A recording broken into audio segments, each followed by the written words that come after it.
എല്ലാവർക്കും നമസ്കാരം. ഇന്ന് നമുക്ക് ഇന്ത്യൻ കോൺട്രാക്റ്റ് ആക്ടിലെ കോൺട്രാക്റ്റ് ഓഫ് ഗ്യാരണ്ടി എന്ന ടോപ്പിക്ക് പഠിക്കാം. Contract of guarantee section 126 define ചെയ്തിരിക്കുന്നത്. ഇന്ത്യൻ കോൺട്രാക്റ്റ് ആക്ടിലെ section 126 contract of guarantee define ചെയ്തിരിക്കുന്നത്. ഡെഫിനിഷൻ അനുസരിച്ച് a contract of guarantee is a contract to perform the promise or discharge the liability of a third person in case of their default. Okay, അതായത് രണ്ടാൾക്കാർ തമ്മിൽ, for example A B എന്ന് പറയുന്ന തമ്മിൽ രണ്ട് ആൾക്കാർ തമ്മിൽ ഒരു കോൺട്രാക്റ്റ് ഉണ്ട്. അതിൽ എ എന്ന് പറയുന്ന ആൾ അയാളുടെ ഡ്യൂട്ടീസ് പെർഫോം ചെയ്തില്ലെങ്കിൽ ഞാനത് പെർഫോം ചെയ്തോളാം, അല്ലെങ്കിൽ ഞാൻ നിങ്ങളെ പ്രൊട്ടക്റ്റ് ചെയ്തോളാം എന്ന് പറഞ്ഞ് സി എന്ന് പറയുന്ന ഒരാൾ കൂടെ ചേരുന്ന ടൈപ്പ് ഓഫ് കോൺട്രാക്റ്റിനാണ് എന്ത് പറയുന്നത്? Contract of guarantee. ഇപ്പോൾ ഡെഫിനിഷൻ നോക്കൂ. A contract to perform the promise or discharge the liability of a third person in case of the default. Okay, അതായത് ഒരു മൂന്നാമതൊരാൾ ഒരു കാര്യം ചെയ്തില്ല എന്ന് പറയുന്ന ഒരു സിറ്റുവേഷനിൽ ആ ലയബിലിറ്റി ഡിസ്ചാർജ് ചെയ്യാൻ ഞാൻ റെഡിയാണ് എന്ന് പറയുന്ന ടൈപ്പ് ഓഫ് കോൺട്രാക്റ്റാണ് കോൺട്രാക്റ്റ് ഓഫ് ഗ്യാരണ്ടി. ഇതിൽ 3 പാർട്ടീസാണ് ഉണ്ടാവുക: principal, debtor, creditor and surety. കടം കൊടുക്കുന്ന ഒരാൾ ക്രെഡിറ്റർ, പ്രിൻസിപ്പൽ ഡെപ്റ്റർ കടം മേടിക്കുന്ന ആൾ, പിന്നെ അതുപോലെ ഷുവർട്ടി ആരാണ്? ഇത് ഗ്യാരണ്ടി നിൽക്കുന്ന ആൾ.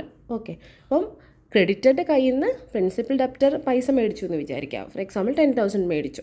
അപ്പോൾ ക്രെഡിറ്റർ പറയുകയാണ്, ഇല്ല, നിനക്ക് സാലറി ഇല്ല, നിനക്കതുപോലെ വരുമാനം ഇല്ല, അല്ലെങ്കിൽ വേറെ പ്രോബ്ലംസ് ഇല്ല, അതുകൊണ്ട് നിനക്ക് പൈസ തരാൻ ബുദ്ധിമുട്ടുണ്ട്. അപ്പോൾ പ്രിൻസിപ്പൽ ഡെപ്റ്റർ പറയാണ്, ഇല്ല, ഞാൻ വേറൊരാളെ കൊണ്ടുവരാം, അയാളുടെ കയ്യിൽ പൈസയുണ്ട്, അയാളുടെ കയ്യിൽ ഫിനാൻഷ്യലി അയാൾ സ്റ്റേബിളാണ്, അതുപോലെ തന്നെ അദ്ദേഹത്തിന് സാലറി ഉണ്ട് എന്നൊക്കെ പറഞ്ഞിട്ട് മൂന്നാമത്തെ ഷോർട്ടിനെ കൊണ്ടുവരികയാണ്. അപ്പോൾ ഷോർട്ടി പറയാണ്, ഓക്കെ, നീ ഇവന് പൈസ കൊടുത്തോ, ഇനി എന്തെങ്കിലും പ്രോബ്ലം ഉണ്ടെങ്കിൽ അവൻ പൈസ അടച്ചിട്ടില്ലെങ്കിൽ ഞാൻ നിങ്ങൾക്ക് പൈസ തരാം എന്ന് പറയുന്ന ടൈപ്പ് ഓഫ് കോൺട്രാക്റ്റാണ് കോൺട്രാക്റ്റ് ഓഫ് ഗ്യാരണ്ടി. ഓക്കെ, ഈ കോൺട്രാക്റ്റ് ഓഫ് ഗ്യാരണ്ടി ഒന്നെങ്കിൽ ഓറലായിരിക്കാം, അല്ല റിട്ടൺ ആയിരിക്കാം. ഇതെൻ്റെ ഒരു എക്സാമ്പിളാണ്. ഞാൻ നേരത്തെ പറഞ്ഞ പോലെ തന്നെ, അതായത് ബി എന്ന് പറയുന്ന ആൾ എയുടെ അടുത്ത് ചോദിക്കുകയാണ്, എനിക്ക് കുറച്ച് സാധനങ്ങൾ നിങ്ങൾ ക്രെഡിറ്റിൽ തരുമോ, കടമായിട്ട് കുറച്ച് സാധനങ്ങൾ തരുമോ എന്ന് ചോദിക്കുകയാണ്. അപ്പോൾ എ സമ്മതിക്കുകയാണ്. പക്ഷേ അതിനൊരു കണ്ടീഷൻ ഉണ്ട്. എന്താണ്? സി എന്ന് പറയുന്ന ആൾ ഈ ഒരു പേയ്മെൻറ്റിന് ഗ്യാരണ്ടി നിൽക്കണം. അപ്പോൾ സി പറഞ്ഞു, ഓക്കെ, ഞാൻ ഗ്യാരണ്ടി നിൽക്കാം. C promise to guarantee the payment in consideration of S promise to deliver the goods. A എന്ന് പറയുന്ന ആൾ ഗുഡ്സ് ഡെലിവറി ആണെങ്കിൽ ഞാൻ അതിന് ഗ്യാരണ്ടി ചെയ്യാം. അതിൽ കൺസിഡറേഷൻ എന്താണ്? As promise to deliver the goods. Okay, അപ്പോൾ ആ ടൈപ്പ് ഓഫ് കോൺട്രാക്റ്റിനാണ് നമ്മൾ എന്ത് പറയുന്നത്? Contract of guarantee. ഇനി കോൺട്രാക്റ്റ് ഓഫ് ഗ്യാരണ്ടിയുടെ എസെൻഷ്യൽ ഇൻഗ്രീഡിയൻസ്, 5 എസെൻഷ്യൽ ഇൻഗ്രീഡിയൻസ് ആണുള്ളത്. ഒന്നെന്താണ്? Obviously there should be an agreement between these 3 parties: principal, debtor, surety and creditor. Agreement ആണ് first condition. Second one is consent of the surety. അതായത് ഈ surety എന്ന് പറയുന്ന ആളെ misrepresentation വഴിയോ അല്ലെങ്കിൽ മിസ്റ്റേക്ക് ഓഫ് ഫാക്ട് വഴിയോ ഒന്നും തെറ്റിദ്ധരിപ്പിച്ചിട്ടൊന്നും ആവരുത്. അദ്ദേഹം with free consent and voluntary കൺസെൻറ്റും ആയിരിക്കണം. ഭീഷണിപ്പെടുത്തിയോ ഒന്നും ആയിരിക്കരുത്. ഫ്രീ ആയിട്ടുള്ള കൺസെൻറ്റ് വേണം. അത് വോളണ്ടറി കൺസെൻറ്റ് ആയിരിക്കണം, അതുപോലെ തന്നെ ഫ്രീ കൺസെൻറ്റ് ആയിരിക്കണം. Consent of the surety. അപ്പോൾ എഗ്രിമെൻറ്റ് വേണം, പിന്നെ കൺസെൻറ്റ് ഓഫ് ദ ഷുവർട്ടി. മൂന്നാമത് എന്താ? Consideration. Obviously like any other contract ഇവിടെയും കൺസിഡറേഷൻ വേണം. ഓഫർ, അക്സെപ്റ്റൻസ്, കൺസിഡറേഷൻ ആണല്ലോ കോൺട്രാക്റ്റിന് ഇമ്പോർട്ടൻറ്റ് ടേംസ്. അതിൽ കൺസിഡറേഷൻ, അവിടെ എന്തെങ്കിലും ഒരു കാര്യം ഒരു കൺസിഡറേഷനുള്ള ഒരു എലമെൻറ്റ് വേണം. സെക്ഷൻ 127 പറയുന്നത് എന്താണ്?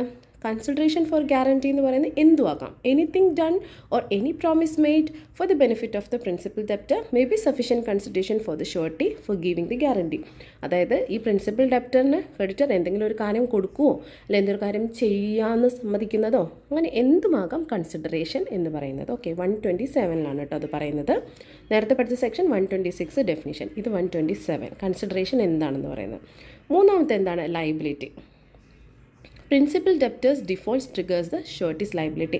പ്രിൻസിപ്പൽ ഡെപ്റ്റർ എപ്പോഴാണോ അദ്ദേഹത്തിൻ്റെ ഡ്യൂട്ടി പെർഫോം ചെയ്യാതിരിക്കുന്നത്, അപ്പോൾ ഷുവർട്ടിയുടെ ലയബിലിറ്റി അവിടെ ട്രിഗർ ആവുകയാണ്. ഓക്കെ, പിന്നെ അഞ്ചാമത്തത് obviously legality of the purpose.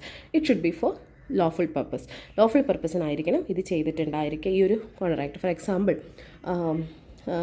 എന്താ പറയുന്നത്, എ എന്ന് പറയുന്ന ആൾ പറയാണ്, ബിയുടെ അടുത്ത് പറയാണ്, ഞാൻ എക്സ് എന്ന് പറയുന്ന ഒരാളെ കൊല്ലാം, അതിന് നീ എനിക്ക് 5 lakhs rupees തരണം എന്ന് പറയണം. ഇല്ല നീ കൊല്ലുന്നുള്ള കാര്യം ഉറപ്പൊന്നുമില്ലല്ലോ എന്ന് പറയും. അപ്പോൾ സി എന്ന് പറയുന്ന ആൾ പറയും എന്താ, കുഴപ്പമില്ല, അവൻ എന്തായാലും കൊല്ലും, അവൻ കൊന്നില്ലെങ്കിൽ ഞാൻ കൊല്ലും എന്ന് പറയുന്ന ടൈപ്പ് ഓഫ് കോൺട്രാക്ട്. ഞാൻ എക്സാമ്പിൾ പറഞ്ഞാണ്. അത് ലോഫുൾ അല്ലല്ലോ. അത്തരത്തിലുള്ള കോൺട്രാക്റ്റിന് നമുക്ക് കോൺട്രാക്ട് ആക്ടിൽ കീഴിലുള്ള പ്രൊട്ടക്ഷൻ കിട്ടില്ല. എന്തെങ്കിലും ഒരു ഇഷ്യൂ വന്നാൽ പോലും അവർക്ക് അത് എൻഫോഴ്സ് ചെയ്യാൻ പറ്റില്ല. ലോഫുൾ ആയിട്ടുള്ള ഒരു പർപ്പസിന് വേണ്ടി ആയിരിക്കണം. ഓക്കെ, അടുത്തത് എന്താണ്? സെക്ഷൻ 128 ഷുവർട്ടിയുടെ ലയബിലിറ്റി പറയുന്നത്. സെക്ഷൻ 128 അതിൽ പറയുന്നത് എന്താണ്? Surety's liability is coextensive with that of the principal debtor unless it otherwise provided by the contract. അതായത് ഈ പ്രിൻസിപ്പൽ ഡെപ്റ്ററിൻ്റെ ലയബിലിറ്റി എന്താണോ അതിൻ്റെ കോഎക്സ്റ്റെൻസീവായിട്ട് മാത്രമായിരിക്കും ഷുവർട്ടിയുടെ liability. For example, A guarantee to B the payment of bill of exchange by C, the acceptor. C is the acceptor. The bill is dishonored by C. A is liable not only for the amount of the bill but also for the interest and charges which may have become due in it. അതായത് ഈ principal debtor എന്തൊക്കെ കാര്യങ്ങൾക്ക് liable ആണോ ഈ ഒരു കോൺട്രാക്റ്റിൽ അതിലെല്ലാം ഷുവർട്ടിയും liable ആണ്. അതായത് ഈ ഒരു എമൗണ്ട്, ഫോർ എക്സാമ്പിൾ 5,000 rupees മേടിച്ചു, അതിന് മന്ത്ലി ഇൻട്രസ്റ്റ് ഉണ്ട്, ആ ഇൻട്രസ്റ്റ് ഞാൻ കൊടുക്കില്ല, ഈ 5,000 rupees മാത്രമേ ഞാൻ കൊടുക്കുകയുള്ളൂ എന്ന് ഷുവർട്ടിക്ക് പറയാൻ പറ്റില്ല. അത് പ്രിൻസിപ്പൽ ഡെപ്റ്റർ എന്തൊക്കെ കാര്യങ്ങൾക്ക് ലൈബിളാണോ ആ ലൈബിലിറ്റി എല്ലാം തന്നെ ഷുവർട്ടിക്ക് വരും. അൺലെസ് ആൻഡ് അതർവൈസ് അത് കോൺട്രാക്റ്റിൽ സ്പെസിഫിക്കലി മെൻഷൻ ചെയ്തിരിക്കണം. ഓക്കെ, ഇനി ഗ്യാരണ്ടി ഏതൊക്കെ ടൈപ്പ് ഉണ്ടെന്നാണ്. അത് സ്പെസിഫിക് ഗ്യാരണ്ടി ഉണ്ട്, കണ്ടിന്യൂയിങ് ഗ്യാരണ്ടി ഉണ്ട്. സ്പെസിഫിക് ഗ്യാരണ്ടി ഭയങ്കര സിമ്പിളാണ്. ഒരു സ്പെസിഫിക് ട്രാൻസാക്ഷൻ, ഇപ്പോൾ ഞാൻ നേരത്തെ പറഞ്ഞ കേസിൽ 5,000 rupees കൊടുക്കാമെന്ന് പറഞ്ഞു, അതൊരു സിംഗിൾ ട്രാൻസാക്ഷന് വേണ്ടിയിട്ട് മാത്രമുള്ളതാണ്. ഓക്കെ, ആ ഒരു 5,000 rupeesന് വേണ്ടി മാത്രം. പക്ഷേ if it applies to a series of transaction, അങ്ങനെ വരുന്ന സമയത്ത് ഒരു 5,000 മേടിച്ചു, അടുത്ത് 10,000 മേടിക്കുന്നതിലും പിന്നെ 20,000 അങ്ങനെയുള്ളതിനെല്ലാം ഈ സി എന്ന് പറയുന്ന ആൾ സീരീസ് ഓഫ് ട്രാൻസാക്ഷൻ, ലൈക്ക് ഒരു ചിലപ്പോൾ ഗുഡ്സ് പല സമയത്തായിട്ട് ഡെലിവറി ചെയ്യുന്നത്, ക്രെഡിറ്റിൽ നമ്മൾ സാധനങ്ങൾ മേടിക്കില്ലേ കച്ചവടക്കാർ, അങ്ങനെ ഒരു മാസത്തേക്കുള്ളതോ അല്ലെങ്കിൽ ഒരു വർഷത്തേക്കുള്ളതോ മേടിക്കുന്നതിനെല്ലാം സി എന്ന് പറയുന്ന ആൾ ഗ്യാരണ്ടി നിൽക്കുകയാണ്. സീരീസ് ഓഫ് ട്രാൻസാക്ഷൻ ഉള്ളതാണ്. അപ്പോൾ അത് പക്ഷേ സ്പെസിഫിക് ആയിട്ട് മെൻഷൻ ചെയ്യണം എന്താണ് ഇത് കണ്ടിന്യൂയിങ് ഗ്യാരണ്ടി ആണെന്നുള്ളത്. അപ്പോൾ സീരീസ് ഓഫ് ട്രാൻസാക്ഷന് വേണ്ടിയിട്ടുള്ള ഗ്യാരണ്ടി ആണെങ്കിൽ അതിന് എന്താ പറയുക? Continuing guarantee. അത് ഏത് സെക്ഷനാണ് പറയുക? 129 ആണ് കണ്ടിന്യൂയിങ് ഗ്യാരണ്ടി. നേരത്തെ നമ്മൾ പഠിച്ച 126 ഏതാണ്? കോൺട്രാക്ട് ഇൻഡെംനിറ്റി ഗ്യാരണ്ടിയുടെ ഡെഫിനീഷൻ. പിന്നെ പഠിച്ചത് ഏതാണ്? 127 പഠിച്ചു. അത്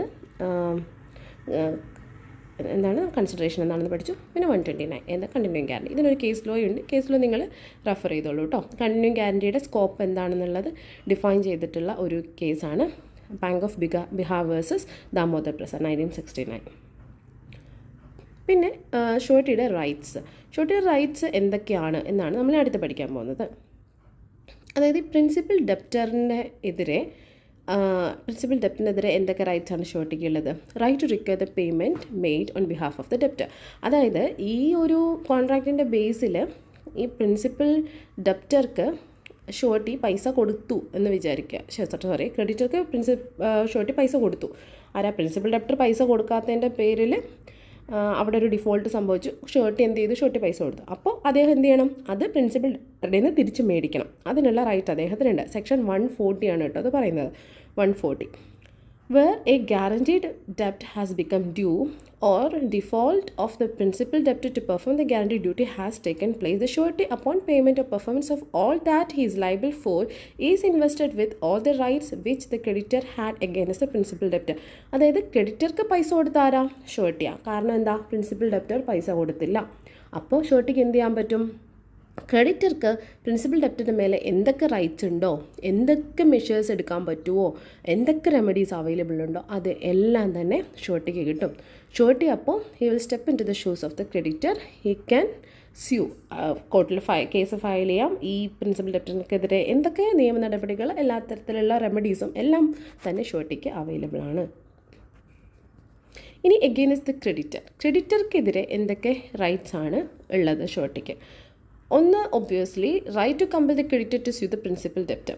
അതായത് ഈ ക്രെഡിറ്റർ ഒരു ഇഷ്യൂ വരുമ്പോൾ നേരെ ഷുവർട്ടി എടുത്ത് പോവാതെ ആദ്യം തന്നെ നിങ്ങൾ പ്രിൻസിപ്പൽ ഡെപ്റ്ററോട് ചോദിക്കൂ എന്ന് പറയാനുള്ള റൈറ്റ് ഷുവർട്ടിക്കുണ്ട്. അതായത് surety is entitled to the benefit of every security which the creditor has again as the principal debtor at the time when the contract or surety is entering into, whether the surety knows the existence of such security or not, and if the creditor lose or without the consent of the surety parts with such security, this surety is discharged to the extent of the value of the security. അതായത് ഒരു കോൺട്രാക്റ്റിൽ ഏർപ്പെടുന്ന സമയത്ത് principal ഡെപ്റ്ററിൻ്റെ മേളിൽ എന്തെങ്കിലും security ഉണ്ടെങ്കിൽ ആദ്യം അതിനെ നിങ്ങൾ എടുക്കൂ. ഫോർ എക്സാമ്പിൾ ഇപ്പോൾ ഒരു പ്രോപ്പർട്ടി മോർഗേജ് ചെയ്തിട്ട് ബാങ്കിൽ നിന്ന് ലോൺ എടുത്തു.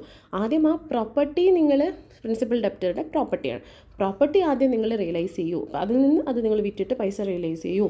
എന്നിട്ട് നിങ്ങൾ എൻ്റെ അടുത്തേക്ക് വരൂ എന്ന് ഷോർട്ടിക്ക് ചോദിക്കാൻ പറ്റും. പക്ഷേ അത് കേൾക്കാതെ ഈ പ്രിൻസിപ്പൽ ഡെപ്റ്ററുടെ പ്രോപ്പർട്ടി ക്രെഡിറ്റർ റിലീസ് ചെയ്ത് കൊടുത്തു എന്ന് വിചാരിക്കുക. ഫോർ എക്സാമ്പിൾ 50 lakhs പ്രോപ്പർട്ടിയാണ്. ആ 50 lakhs പ്രോപ്പർട്ടി ഷോർട്ടിയുടെ കൺസെൻറ്റ് ഇല്ലാതെ അല്ലെങ്കിൽ കോൺട്രാക്ട് ടേംസ് അനുസരിച്ചല്ലാതെ അത് ഒഴിവാക്കി കൊടുക്കുകയാണെങ്കിൽ ഷുവർട്ടി എന്ത് ചെയ്യും? ഷുവർട്ടി ആ 50 lakhs ഞാൻ ലയബിൾ ആയിരിക്കില്ല. ബിക്കോസ് നിങ്ങളുടെ കയ്യിൽ ആ പ്രോപ്പർട്ടി ഉണ്ടായിരുന്നു, നിങ്ങൾക്കത് വിറ്റ് നിങ്ങളുടെ പൈസ നിങ്ങൾക്ക് അഡ്ജസ്റ്റ് ചെയ്യാൻ നിങ്ങളത് ചെയ്തില്ല.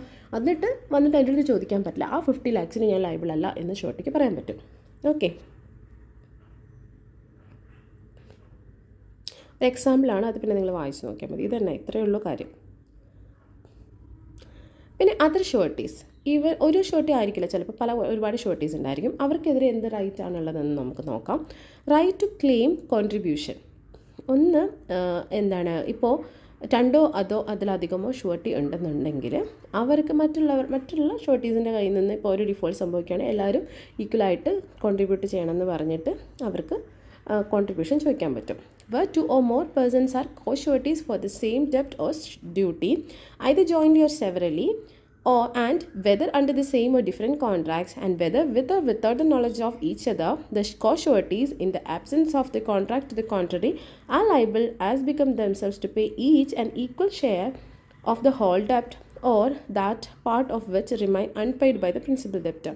അതായത് ഹോൾ ഡെപ്റ്റാണോ അതോ കുറച്ച് പാർട്ടാണോ എത്രയാണോ ബാക്കി പെർഫോം ചെയ്യാൻ ബാക്കിയുള്ളത് അത് ഇവർ ഈക്വലായിട്ട് അവരുടെ റെസ്പെക്റ്റീവ് എത്രത്തോളം, ഇപ്പം ചില ഷോർട്ടീസ് ഇപ്പോൾ ഒരു 5 lakhs ചിലർ അതിനകത്ത് 10,000 rupees ഷോർട്ടി നിൽക്കുക, വേറൊരാൾ ഒരു 20,000 അപ്പോൾ അവരുടെ റെസ്പെക്റ്റീവ് ഷെയർ അനുസരിച്ച് ഈക്വൽ കോൺട്രിബ്യൂഷൻ അവർ ആ ഒരു എമൗണ്ട് പേ ചെയ്യാനായിട്ട് ഇടണം. അപ്പം ചിലപ്പോൾ ഒരേ കോൺട്രാക്റ്റിലായിരിക്കില്ല, പല കോൺട്രാക്റ്റിലായിരിക്കും ഈ ഒരു ഷോർട്ടീസിനെ തമ്മിലുള്ള കോൺട്രാക്റ്റ് ക്രെഡിറ്ററുമായിട്ട്. അപ്പോൾ അവർ തമ്മിൽ അറിഞ്ഞാലും ശരി അറിഞ്ഞില്ലെങ്കിലും ശരി ഒരു ഷോർട്ടി ഇപ്പോൾ ഡിഫോൾട്ട് വരണം, അദ്ദേഹത്തിന് മറ്റു ഷോർട്ടീസിൻ്റെ അടുത്ത് നിന്ന് കോൺട്രിബ്യൂഷൻ ചോദിക്കാൻ പറ്റും.